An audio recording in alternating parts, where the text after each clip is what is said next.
അതിലേക്ക് വരാം. സുരേഷ് ബാബുവിന് അതിന് മറുപടി ഉണ്ടാകും. അതിനു മുമ്പ് ഈ ആക്ഷൻ കൗൺസിലിന്റെ കടകംപള്ളിയിലെ സമരസമിതിയുടെ നേതാക്കളിൽ ഒരാളായ ശ്രീ കിഷോർ ടെലിഫോൺ ലൈനിലുണ്ട്. ശ്രീ കിഷോർ, VS അച്യുതാനന്ദന്റെ വരവോടുകൂടി ഈ സമരത്തിന് ഏതെങ്കിലും തരത്തിലുള്ള മാറ്റം ഉണ്ടാകുമെന്ന് തോന്നുന്നുണ്ടോ? അതോ രാഷ്ട്രീയ മുതലെടുപ്പ് മാത്രമാണോ ഈ സമരത്തിന് പിന്തുണ നൽകുന്നവർ ലക്ഷ്യമിടുന്നത്? VS അച്യുതാനന്ദന്റെ വരവോടെ ഞങ്ങളുടെ സമരത്തിന് ഒരു ഊർജം തന്നെയാണ് പകർന്നിരിക്കുന്നത് ഫലത്തിൽ. കാരണം ഇത്രയും നാളായിട്ട് പുറം ലോകം അറിയാതെ കിടന്ന ഈ തട്ടിപ്പ് VS അച്യുതാനന്ദൻ കൂടെ വന്നപ്പോൾ സംസ്ഥാന മാധ്യമങ്ങൾ മാത്രമല്ല ഓൾ ഇന്ത്യ ലെവലിലുള്ള എല്ലാ മാധ്യമങ്ങളും ചർച്ച ചെയ്യുന്ന ഒരു വിഷയമായി മാറിക്കഴിഞ്ഞു. ഇവിടെ ഈ തട്ടിപ്പ് തുടങ്ങിയത്, അതിന്റെ പ്രവർത്തനങ്ങൾ തുടങ്ങിയത് ഈ ഉമ്മൻചാണ്ടി സർക്കാരിന്റെ കാലത്തല്ലല്ലോ. VS സർക്കാരിന്റെ കാലത്തും ഈ ഭൂമിയുടെ രേഖകൾ സംബന്ധിച്ച് പല തിരിമറികൾക്കുമുള്ള ശ്രമം തുടങ്ങിയിരുന്നല്ലോ. VS സർക്കാർ കാലത്തും ഇങ്ങനെയുള്ള രേഖകൾ ഉള്ള തിരിമറി നടന്നെങ്കിലും ഒരാഴ്ചക്കകത്ത് പത്രത്തിൽ ഈ കാര്യം വന്ന ഉടൻ തന്നെ വില്ലേജ് ഓഫീസർ, അഡീഷണൽ തഹസിൽദാർ അവർക്കെതിരെ ശക്തമായ നടപടി സ്വീകരിച്ചിരുന്നു. പക്ഷേ ഈ 2013 ഞങ്ങൾ കൊടുക്കുന്ന പരാതികൾ മുക്കുന്നതല്ലാതെ അവരെല്ലാം തലസ്ഥാനത്ത് വളരെ സന്തോഷമായി തുടരുകയും ഞങ്ങളുടെ പരാതിക്ക് ഒരു ഹിയറിംഗ് വെക്കുകയോ ഒരു നടപടിക്ക് സ്വീകരിക്കുകയോ ഒന്നും ചെയ്തിട്ടില്ല. അതായത് ശ്രീ കിഷോർ, VS സർക്കാരിന്റെ കാലത്ത് ഈ റവന്യൂ രേഖകൾ തിരുത്താനുള്ള ശ്രമം പലതും നടന്നിരുന്നുവെങ്കിലും അത് മാധ്യമങ്ങളിൽ വന്നപ്പോൾ വളരെ പെട്ടെന്ന് റദ്ദാക്കാൻ VS സർക്കാർ നടപടിയെടുത്തുവെന്നാണോ? അതെ അതെ അതെ. ഞങ്ങളുടെ ഒരു അനുഭവം വെച്ച് പറയുകയാണെങ്കിൽ മന്ത്രി KP രാജേന്ദ്രൻ സാർ ഇരുന്ന സമയത്ത് തന്നെ ഒരാഴ്ചക്കകം വില്ലേജ് ഓഫീസറെ സസ്പെൻഡ് ചെയ്യുകയും അവിടെയുള്ള എല്ലാ വില്ലേജിലുള്ള സ്റ്റാഫുകളെ മാറ്റിയുള്ള ഒരു അന്വേഷണമാണ് നടന്നത്. അത് മാത്രമല്ല, ഉടൻ തന്നെ അന്നത്തെ sub collector K Biju sir ഇടപെട്ട് ആ 1602 എന്ന അന്ന് ഉണ്ടാക്കിയ വ്യാജ പട്ടയ നമ്പറായ 1602 ക്യാൻസൽ ചെയ്യുകയും ചെയ്യായിരുന്നു. പക്ഷേ ഈ സർക്കാരിൽ നിന്ന് അത്തരം ഒരു നീതിയും കിട്ടിയില്ലെന്നാണോ? ഈ സർക്കാരിൽ നിന്ന് ഞങ്ങളെ വിളിച്ചിട്ടുമില്ല. 150 കുടുംബങ്ങൾ അടങ്ങുന്ന ഈ കടകംപള്ളി വില്ലേജിലെ ആൾക്കാര് ഓരോ ദിവസവും പ്രായമുള്ള ആൾക്കാരെ സഹിതം എല്ലാ ഡോക്യുമെന്റും കൊണ്ട് കാണിക്കണം എന്ന് പറഞ്ഞ് ഓരോ ദിവസവും കളക്ടറേറ്റ് ഇറങ്ങി കയറുകയാണ്. അത് മാത്രമല്ല 3587 എന്ന വ്യാജ തണ്ടപ്പേർ ഇവർ ഇപ്പോഴും ലൈവാക്കിയിട്ടിരിക്കുന്നു. കരമടയ്ക്കാനും സ്വീകരിക്കുന്നില്ല. പരാതി നൽകിയിട്ടും നടപടിയുമില്ല. മാത്രമല്ല ഞങ്ങളുടെ സ്ഥലം തട്ടിയെടുക്കാൻ ഗവൺമെന്റും കൂടെ ചേർന്ന് ഞങ്ങളുടെ കരവും സ്റ്റോപ്പ് ചെയ്ത് വെച്ചിരിക്കുകയാണ്. 2012-13 ഡിസംബർ വരെ കര അടച്ച ഞങ്ങൾക്ക് അടുത്ത വർഷം കര അടയ്ക്കാൻ പറ്റത്തില്ലെന്ന് ഒരു ഉത്തരവ് പോലും ഇല്ലാതെ ഇവർ സ്റ്റോപ്പ് ചെയ്ത് വെച്ചിരിക്കുകയാണ്. അല്ല, അത് ചില കോടതി കേസുകളുടെ കൂടി പശ്ചാത്തലത്തിലല്ലേ? കോടതി കേസുണ്ടെങ്കിൽ ഇവർ നിയമപരമായി ഞങ്ങൾക്ക് ഉത്തരവുണ്ടെന്ന് എഴുതി തരണം. ഏത് കോടതി കേസാണ് ഉള്ളതെന്ന് അവർ എഴുതി തരുന്നത്? ഇതുവരെയായിട്ട് ഹൈക്കോടതി പോലും ഒരു കേസുണ്ടെന്ന് അവർ പറഞ്ഞിട്ടില്ലല്ലോ. നന്ദി ശ്രീ കിഷോർ. ശ്രീ സുരേഷ് ബാബു, ശ്രീ പ്രേമേന്ദ്രൻ സൂചിപ്പിച്ച വിഷയത്തിലേക്ക് വന്നാൽ, ഈ ശ്രീധരൻ നായരുടെ കേസിലടക്കം എന്തുകൊണ്ട് 120B ഉൾപ്പെടുത്തുന്നില്ല? അതിനുള്ള ഉത്തരം കേരളത്തിൽ നിന്ന് ഇപ്പോൾ കിട്ടിക്കൊണ്ടേയിരിക്കുന്നു. ഈ കേസുകളിൽ, സോളാർ തട്ടിപ്പ് കേസുകളിൽ പണം ഒഴുകി തുടങ്ങി. ഹൈക്കോടതിയിൽ 2 കേസുകളിലെ തീർപ്പിനുള്ള അനുമതി തേടി, അവിടെ പണം കൊടുത്തു കഴിഞ്ഞു. തൊടുപുഴയിൽ 2 കേസുകൾ തീർപ്പാക്കി കഴിഞ്ഞു. അതിനു മുമ്പ് പത്തനംതിട്ടയിൽ ഉപഭോക്തൃ കോടതിയിലെ ഒരു കേസ് തീർപ്പാക്കി കഴിഞ്ഞു. ഇന്നലെ തിരുവല്ലയിൽ 4 ലക്ഷം രൂപയുടെ ഒരു പരാതിക്കാരൻ കേസ് പിൻവലിക്കാൻ കോടതിയിൽ അപേക്ഷ കൊടുത്തു കഴിഞ്ഞു. അവിടെയും പണം നൽകി കഴിഞ്ഞു. 1 രൂപ പോലും കയ്യിലില്ലാത്ത, വക്കീലിന് പോലും കാശ് കൊടുക്കാൻ പണമില്ലെന്ന് പറഞ്ഞ സരിതയുടെ അമ്മ മാത്രമാണ് അവരുടെ അടുത്ത ബന്ധുവെന്ന് നമുക്കറിയാവുന്നത്. ഇപ്പോൾ ലക്ഷക്കണക്കിന് രൂപ കൊടുത്ത് സോളാർ കേസുകൾ ഒത്തുതീർപ്പാക്കുന്നു. അങ്ങനെ പണം നൽകി ഒത്തുതീർപ്പാക്കാവുന്ന കേസുകളായി മാത്രമാണ് ഈ കേസുകളുടെ അന്വേഷണം നടക്കുന്നതും കുറ്റപത്രം സമർപ്പിക്കുന്നതും. അതാണ് ശ്രീ പ്രേമേന്ദ്രൻ സൂചിപ്പിച്ചതെന്ന് തോന്നുന്നു. അല്ല, ഇത് ഒരു നിയമസാങ്കേതിക പ്രശ്നമാണ്. 120B എന്ന് പറഞ്ഞാൽ ഗൂഢാലോചനയാണ്. അതിനെക്കുറിച്ച് ഒരു ലീഗൽ ഫിലോസഫി ഉണ്ട്. Conspiracy has to prove from root to fruit. അതാ പറഞ്ഞത്. വേര് തൊട്ട് കായ്ഫലമുണ്ടാകുന്നത് വരെയുള്ളത് അൺഇൻറ്ററപ്റ്റഡ് ആയിട്ട് ഛേദിക്കപ്പെടാതെ തെളിവുണ്ടാക്കിയെടുക്കേണ്ടുന്നതാണ് കോൺസ്പിറസി. അല്ലാത്ത പക്ഷം എവിടെയെങ്കിലും ഒരു ലിങ്ക് കിട്ടിയില്ലെങ്കിൽ കോൺസ്പിറസി ക്രിമിനൽ ജൂറിസ്പ്രൂഡൻസിന്റെ മുഖത്ത് നിൽക്കുകയില്ല, പ്രതികൾ രക്ഷപ്പെടും. ഇവിടെ കോൺസ്പിറസി ഇല്ല. യഥാർത്ഥത്തിൽ എൻ്റെ ഒരു പരിമിതമായ പരിജ്ഞാനം വെച്ചാണ് ഞാൻ പറയുന്നത്. ഇവിടെ കോൺസ്പിറസി അല്ല പ്രശ്നം. ഒരു കൂട്ടർ തട്ടിപ്പ് നടത്തുന്നു, മറ്റൊരു കൂട്ടർ തട്ടിപ്പിന് ഇരയാകുന്നു. ഇത് മാത്രമാണ് പ്രശ്നം. തട്ടിപ്പിന് ഒരു കൂട്ടർ ഇരയായി, മറ്റൊരു കൂട്ടർ തട്ടിപ്പ് നടത്തിയിരിക്കുന്നു. അവരുടെ പേരിൽ കേസെടുത്തു. ആ കേസിന്റെ അടിസ്ഥാനത്തിൽ തട്ടിപ്പിന് ഇരയായവർക്ക് കാശ് കിട്ടുമ്പോൾ അവർ ആ കേസ് പിൻവലിക്കാൻ ശ്രമിക്കുന്നു.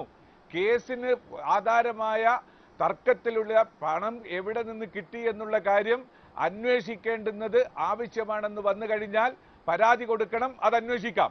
അതല്ലാതെ ഒരു തട്ടിപ്പിനിരയായ ആളുകൾക്ക് കാശ് കിട്ടുമ്പോൾ ഇതെവിടെ നിന്ന് കിട്ടി എന്ന് പറഞ്ഞ് വേദന അനുഭവിക്കുന്നവനെ വീണ്ടും വേദനിപ്പിക്കാൻ ശ്രമിക്കുന്നത് ഒരു നീതിപീഠത്തിന് യോജിച്ചതോ അല്ലെങ്കിൽ ഒരു ജനാധിപത്യ ഭരണകൂടത്തിന് യോജിച്ചതോ അല്ല. സുരേഷ് ബാബു, തീർച്ചയായും പണം നഷ്ടപ്പെടുന്നത് നമുക്കാണെങ്കിലും ആ പണം തിരിച്ചു കിട്ടിയാൽ മതിയെന്നായിരിക്കും നമ്മൾ ആഗ്രഹിക്കുന്നത്. കാരണം കഷ്ടപ്പെട്ടുണ്ടാക്കിയ പണമായിരിക്കും.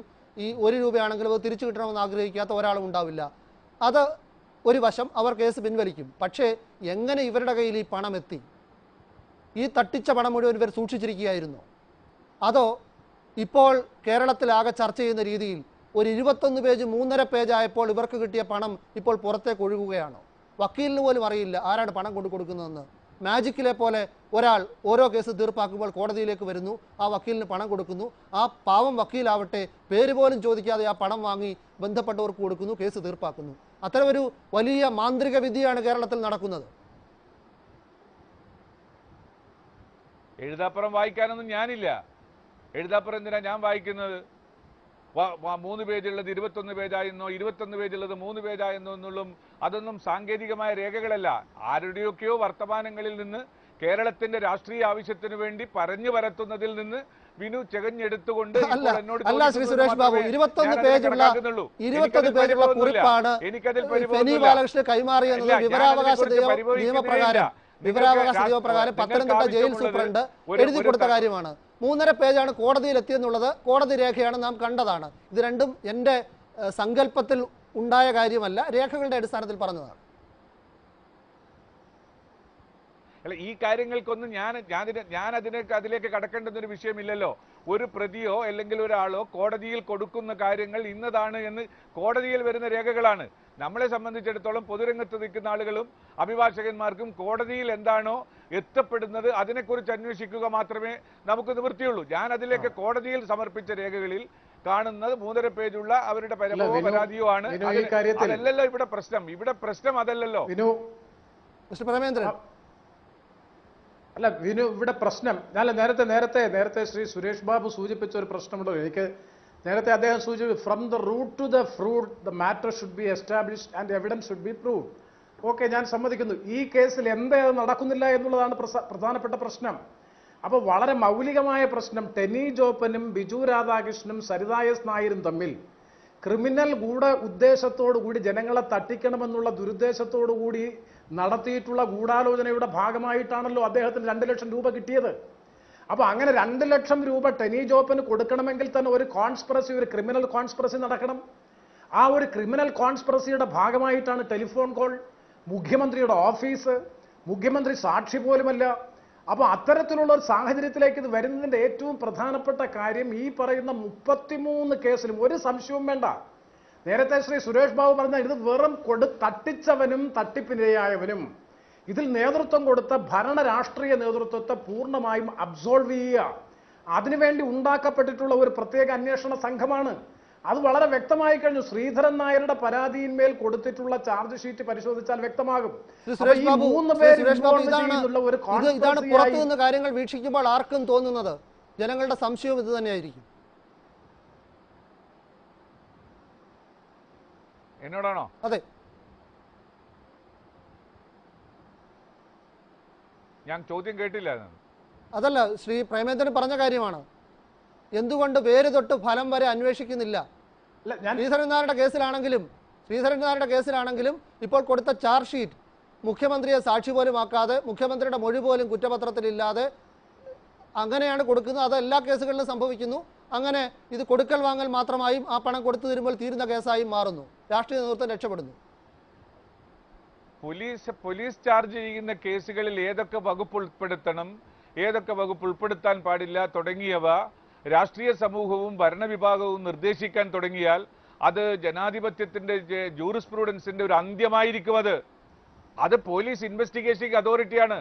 ഇൻവെസ്റ്റിഗേറ്റിംഗ് അതോറിറ്റിക്ക് കോൺസ്പിരസിക്ക് ഉണ്ട് എന്ന് തോന്നുന്നുണ്ടെങ്കിൽ അത് ചേർക്കും അവര്. അല്ലാത്ത പക്ഷം അത് ഏത് വകുപ്പാണ് ചേർക്കേണ്ടത്? ഒരു മന്ത്രിക്ക് അല്ലെ ഒരു രാഷ്ട്രീയ നേതൃത്വത്തിന് ഇന്ന വകുപ്പ് വെച്ച് ഒരാളെ ചാർജ് ചെയ്യൂ, അറസ്റ്റ് ചെയ്യൂ എന്നൊക്കെ പറയാൻ തുടങ്ങിയാൽ അത് വലിയ ദൂരവ്യാപകമായ ഭവിഷ്യത്ത് ജനാധിപത്യ സമൂഹത്തിൽ ഉണ്ടാക്കും. മന്ത്രിയായിരുന്ന ആളാണ് ശ്രീമാൻ പ്രേമചന്ദ്രൻ. ഞാനുമായി വളരെ വ്യക്തിപരമായ അടുപ്പമുള്ളതാണ്.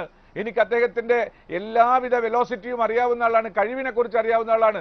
അദ്ദേഹം എന്തുദ്ദേശിച്ചിട്ടാണ് ഇത് പറയുന്നതെന്ന് എനിക്കറിയില്ല.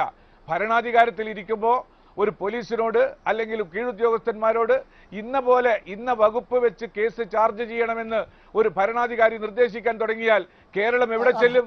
കേരളത്തിന്റെ ജനാധിപത്യ ഭരണം എവിടെ ചെല്ലും? പോലീസ് സമ്പ്രദായം എവിടെ ചെല്ലും? ഞാൻ വളരെ വളരെ വ്യക്തമായി എന്റെ ബഹുമാന്യ സുഹൃത്തിന് ഞാൻ മറുപടി പറയാം. ഇതിന്റെ ആകെ സബ്സ്റ്റൻസ് പരിശോധിച്ചാൽ കേരള സമൂഹത്തിന് ബോധ്യപ്പെട്ട ഒരു വിഷയമാണ്. ഇതിന്റെ ആകെ സബ്സ്റ്റൻസ് പരിശോധിച്ചാൽ വളരെ ലളിതമാണ്. Shri Suresh Babu, 120B criminal conspiracy charge ഷീറ്റിന്റെ ഭാഗമായി, ക്രൈമിന്റെ ഭാഗമായി വന്നാൽ ശ്രീ സുരേഷ് ബാബുവിനെ പോലെയുള്ള ക്രിമിനൽ അഭിഭാഷകരായിട്ടുള്ള എല്ലാവർക്കും നല്ലതുപോലെ അറിയാം, അതൊരു നോൺ കോമ്പൗണ്ടബിൾ ഒഫൻസായി വരും. ഇതുപോലെ പണം കൊടുത്ത് തീർക്കാൻ കഴിയുന്ന കേസായി മാറില്ല. അങ്ങനെ വന്നു കഴിഞ്ഞാൽ സരിതാ എസ് നായർക്ക് പുറത്തു വരാൻ കഴിയില്ല. സരിതാ എസ് നായർക്ക് പുറത്തു വരാൻ കഴിയുന്നില്ലെങ്കിൽ ഒരു സംശയവും വേണ്ട, 21 പേജുള്ള മൊഴി പുറത്തു വരും. ഈ 21.5 പേജുള്ള മൊഴി പുറത്തു വരാൻ പാടില്ല. അല്ലെങ്കിൽ വളരെ ലളിതമായിട്ടുള്ള ഇത്രയും സംസ്ഥാനത്ത് നടന്ന ഒരു വൻ ഗൂഢാലോചനയുടെ ഭാഗമായി നടന്നിട്ടുള്ള ഒരു തട്ടിപ്പ്, ആ തട്ടിപ്പിൽ ചാർജ് ഷീറ്റ് ചെയ്യപ്പെട്ടിട്ടുള്ള മുഴുവൻ കേസുകളിലും ഈ പറയുന്ന ക്രിമിനൽ ഗൂഢാലോചനയില്ലാതെ കൊടുക്കൽ വാങ്ങൽ സാമ്പത്തിക തട്ടിപ്പ് മാത്രമായി ഇതിനെ പരിമിതപ്പെടുത്തുക, മുഖ്യമന്ത്രിയുടെ ഓഫീസ് അടക്കമുള്ളവർ പൂർണ്ണമായും അബ്സോൾവ് ചെയ്യുക എന്ന് പറഞ്ഞു കഴിഞ്ഞാൽ നേരത്തെ പറഞ്ഞതുപോലെ 120B ചേർക്കണമെന്ന് മാൻഡേറ്റ് കൊടുക്കണ്ട. നിഷ്പക്ഷവും നീതിപൂർവവുമായ അന്വേഷണം നടന്നു കഴിഞ്ഞാൽ ഏത് അന്വേഷണമായാലും സാധാരണഗതിയിൽ ഇത്തരത്തിൽ ഏത് കേസിന്റെയും കൂടെ വരുന്നതാണ് 120B. നേരത്തെ ഞാൻ സൂചിപ്പിച്ച പോലെ ഫ്രൂട്ട് അന്വേഷിക്കേണ്ടത് ഈ കേസിന്റെ ഏത് കേസിന്റെ കാര്യത്തിലും ഏത് പ്രൊവിഷന്റെ കാര്യത്തിലും ഉണ്ടാകുന്നില്ല എന്ന് പറയുന്നത് ഞാൻ നേരത്തെ സൂചിപ്പിച്ചതാണ്. ഇതിൽ ക്രിമിനൽ ശിക്ഷയൊന്നും ഉണ്ടാവില്ല, ക്രിമിനൽ കുറ്റം ഉണ്ടാവില്ല. ഈ പണം കൊടുത്ത് തീർക്കാവുന്ന രീതിയിലേക്ക് പോകും. ആ പണം സംഘടിപ്പിച്ചു കഴിഞ്ഞിട്ടുണ്ടെന്നാണ് ഇതുവരെയുള്ള അനുഭവങ്ങൾ തെളിയിക്കുന്നത്. ഇനി 40 ലക്ഷവും 70 ലക്ഷവും 1 കോടിയും ഒക്കെ എങ്ങനെ കൊടുത്തു തീർക്കും എന്നുള്ളത് നമുക്ക് കാണാനിരിക്കുന്നതേ ഉള്ളൂ. അവസാനമായി എനിക്ക് ശ്രീ സുരേഷ് ബാബുവിനോട് ചോദിക്കാനുള്ളത്, ഇവിടെ പ്രതിപക്ഷ നേതാവിനെ പോലെയുള്ളവർക്ക് മുഖ്യമന്ത്രിയെ തെളിവുണ്ടായിട്ടാണെങ്കിലും ഇല്ലെങ്കിലും ആക്ഷേപിക്കാൻ ഇടവരുന്നത് അദ്ദേഹത്തിനൊപ്പം നിൽക്കുന്ന ആളുകൾ തുടർച്ചയായി ഇങ്ങനെ ആരോപണ വിധേയരാകുമ്പോഴാണ്. ടെനി ജോപ്പൻ പത്തനംതിട്ടയിലെ കേസിൽ ജയിലിലായിരുന്നു, ഇപ്പോൾ ജാമ്യത്തിലിറങ്ങി. കുറ്റപത്രം കൊടുത്തപ്പോൾ അതിൽ പ്രധാന പ്രതികളിൽ ഒരാളുമാണ്. ഈ സലിം രാജ് ആണെങ്കിൽ ഞാൻ നേരത്തെ സൂചിപ്പിച്ച സോളാർ കേസിലെ മൊബൈൽ ലിസ്റ്റിൽ, പിന്നീട് ഭൂമി തട്ടിപ്പിൽ, ഒടുവിൽ തട്ടിക്കൊണ്ടുപോകലിൽ അറസ്റ്റിലായി, ജയിലിലായി, ജാമ്യത്തിലിറങ്ങി. ജിക്കുമോൻ സോളാർ തട്ടിപ്പിൽ ഒരുപാട് മൊബൈൽ കോൾ ലിസ്റ്റുകളിലുണ്ടായി, തക്ക സമയത്ത് രാജിവെച്ച് പുറത്തിറങ്ങി. തൊട്ടു പിന്നാലെ ഫയാസുമായുള്ള, സ്വർണ്ണക്കടത്തുകാരൻ ഫയാസുമായുള്ള ബന്ധം പുറത്തു വരുന്നു. അതുവരെ ആരോപണ വിധേയനാവാതിരുന്ന ആർക്കെയുടെ പേരിൽ ഫയാസിൻ്റെ കേസിൽ ആരോപണം ഉയരുന്നു.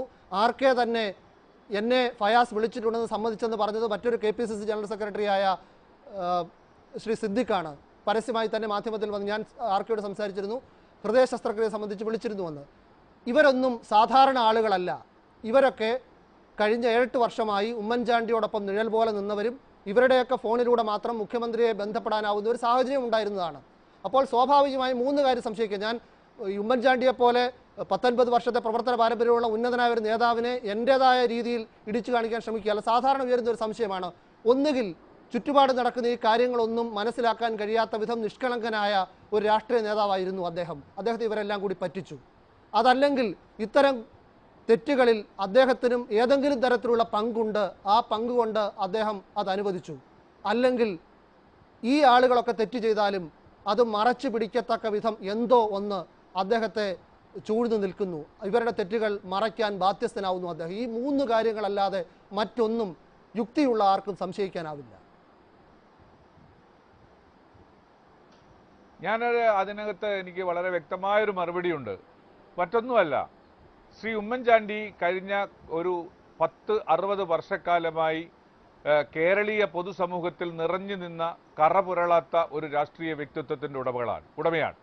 അദ്ദേഹത്തിൻ്റെ നിഴൽ പോലെ നിന്നിരുന്ന ആളുകളാണ് ഇവരെന്ന കാര്യം ശ്രീ വിനു പറഞ്ഞത് ഞാൻ എല്ലാ അർത്ഥത്തിലും സമ്മതിക്കുന്നു. ഒരിക്കൽ പോലും അദ്ദേഹത്തിനോടൊപ്പം നിന്നിട്ടുള്ള ഒരാൾക്ക് അദ്ദേഹത്തെ ബുദ്ധിമുട്ടിക്കാൻ കഴിയില്ല, അദ്ദേഹത്തിൻ്റെ വിശ്വാസ്യതയെ തകർക്കാൻ കഴിയില്ല.